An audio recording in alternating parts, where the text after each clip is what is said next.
Quero começar pela Globo News, que ele falou uma coisa aí muito a ver com o que você falou, André. Estão dizendo agora que Nicolás Maduro traiu o Brasil, sendo que Nicolás Maduro sempre disse que é um socialista, sempre foi tratado pela comunidade internacional como ditador, o Hugo Chávez a mesma coisa, e o Lula sempre foi amigo dessa galera e sempre financiou todas essas ditaduras aí pelo mundo. Então vou colocar primeiro aí a Globo News comentando.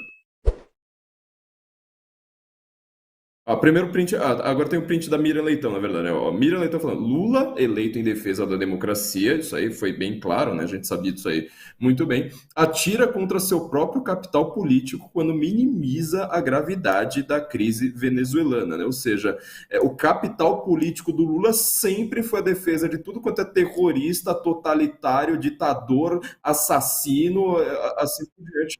Mas ele foi eleito em nome da democracia, né? Porque o problema era o Bolsonaro quando criticava jornalista. Não sei se a produção tem a entrada da Globo News aí.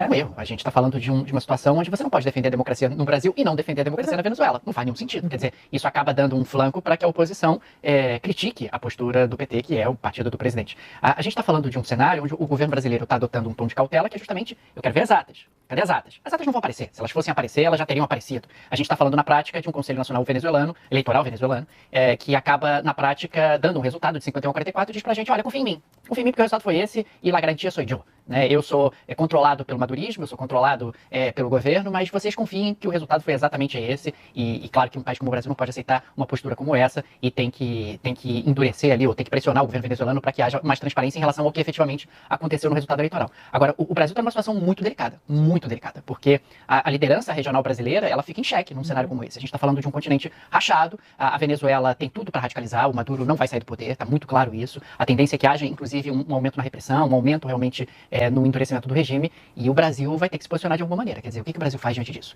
O Brasil vai contemporizar o Maduro? O Brasil vai aceitar o que aconteceu nesse último domingo? Ou o Brasil vai tentar algum outro caminho, vai buscar alguma alternativa? É um cenário delicado, até porque o Brasil foi fiador dessa eleição. O Brasil participou ali do acordo que viabilizou essa eleição. O Brasil acabou intercedendo para que houvesse ali um voto de confiança em relação a Nicolás Maduro, e esse voto de confiança ele foi quebrado. O Brasil foi traído, é disso que se trata. O governo Lula foi traído pelo seu aliado. E agora, diante disso, o que ele vai fazer? Essa é a grande questão. Belíssimo sapato, né? Então, quer dizer, na verdade, o Brasil foi traído pelo seu aliado, né? Porque ninguém nunca poderia imaginar uma coisa como essa. Mas, assim, pelo visto agora, esse negócio de a garantia sou eu, parece que é antidemocrático. Eu acho que engraçado, porque aqui no Brasil você faz atos, você persegue supostos antidemocráticos dizendo a garantia sou eu, né, Fabi? É. Eu peço perdão aí às senhores e às senhoras que estão nos vendo e ter que ver Globo News por tabela. Mas a gente precisa mostrar essa hipocrisia, pelo amor de Deus. Né? Ai, tadinho do Lula. Oh, ai, tadinho, cuto. Tão inocente, né? Tão inocente. Tá sendo enganado? Tá apoiando o ditadorzinho? É mais enganado? É o Celso Amorim que está enganando ele? Vocês tratam as pessoas como retardados. Ainda bem o pessoal tem a nós para se qualificar mais um pouco, gente, não dá. Por isso que eu sempre falo, coloca lá no grupo da família. Se alguém tiver hipnotizado, vendo, eu não tenho paciência mais, gente, não tenho. Para ver Sadi, não, essa galera aí faz um contorcionismo e muda de posicionamento. Por que será? Qual será a razão? Né? Qual será a razão? Diz o portal da transparência, né? É só ir lá procurar que está lá a razão. Mas que mídia medíocre, que mídia que não representa nada, né? Passar a mão desse jeito, nesse nível. Desculpa, pessoal, mas eu só consigo mostrar minha indignação, eu não consigo comentar, porque não tem inteligência do outro lado para a gente desdizer. Né? Desdizer é só olhar isso aí, que você passa mal se tiver um pouquinho de senso crítico.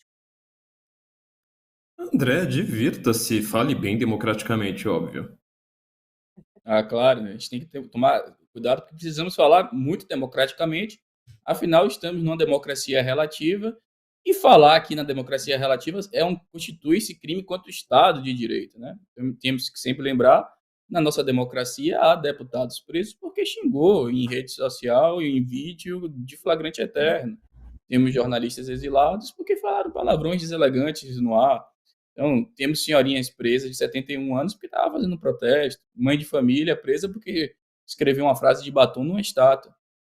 Quando eu vejo um cínico, e um cara desse é um cínico como esse, falando que, não, o Lula não está tendo consenso, está sendo contraditório, ele está mentindo, vou defender o Lula não está sendo contraditório.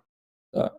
O Lula não está sendo contraditório. Quem é contraditório é você, seu cínico, que fecha olho para a senhorinha de 71 anos presa 15 anos na cadeia por nada, e você finge que ela era uma terrorista tentando contra o Estado de Direito, e agora vem fingir que está indignada contra as violações de direitos humanos e liberdades individuais na Venezuela. Você não está indignado. Mandaram você ficar indignado porque o establishment globalista não quer mais o Maduro, quer outra pessoa, outro figurante, outra marionete, e você está fingindo indignação. Você não tem realmente indignação moral, sabe? Porque você não aprecia a liberdade. Então não é o Lula que está sendo contraditório, é você que é contraditório, são vocês que são contraditórios, porque a opinião de vocês é comprada, que vocês se prostituíram, vocês prostituíram a sua alma. Então é difícil equilibrar o contrassenso, a razoabilidade, uma linha lógica de pensamento, quando você cria mentiras que são diametralmente opostas. Então é difícil você dizer que você está indignado com as violações de liberdade na Venezuela, quando você aplaude todas as violações de liberdade no Brasil. Então você que é o cínico, não é o Lula. Vou defender aqui ele nesse aspecto. Ele tem muito mais dignidade nesse aspecto do que vocês da mídia. Eu vou também concordar com o Lula. O Lula nunca negou que ele é um chavista, ele nunca negou que é um bolivariano e que ele financia tudo isso, inclusive deu bilhões, né? Sempre esteve ali do lado do Fidel Castro, defendendo toda essa súcia aí, inclusive terroristas e ditadores e assassinos pelo mundo inteiro. A única razão que nós vemos para enxergar nesse negócio de e agora o Maduro é um ditador, é porque o Maduro, ele está do lado do bloco russo-chinês, como vocês dois comentaram nos últimos 2 dias muito bem, né? Ou seja, ele é um perigo para o Partido Democrata, ele é um perigo para os globalistas da OTAN. É a única razão, senão eles estariam também dizendo que a oposição é fascista, que são golpistas, que eles não provaram, cadê as provas, né, da fraude eleitoral, que aí eles falam de fraude sem apresentar provas, assim por diante, né? Então a gente só vê que, na verdade, uma diferença de discurso, no máximo de quantidade.